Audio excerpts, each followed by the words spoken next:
Hi everyone, here we've got Nokia 2.4 and let me share with you how to add a photo to a contact in this device. So firstly, let's open the dialer and go to your contact list. Now let's tap on the contact you'd like to edit and tap on Edit Contact.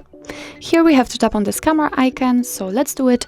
And now we've got two different options from which we can choose. We can either take a photo and then your device will open the camera app, so this is the best option to choose if you've got the person right in front of you. Or you can choose the photo, so you will be transferred to the gallery. So I will pick to choose a photo, just tap on it, at least try. And now we have to choose the photo we'd like to use.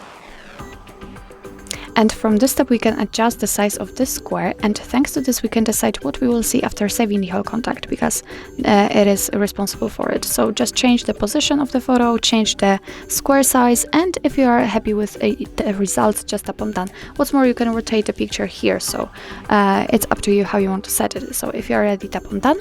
As you can see, it immediately changed, so remember to tap on save in the right upper corner.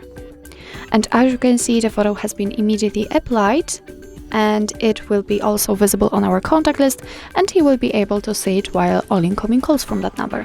So actually that's all. This is how to add a photo to a contact in your Nokia 2.4. Thank you so much for watching. I hope that this video was helpful, and if it was, please hit the subscribe button and leave the thumbs up.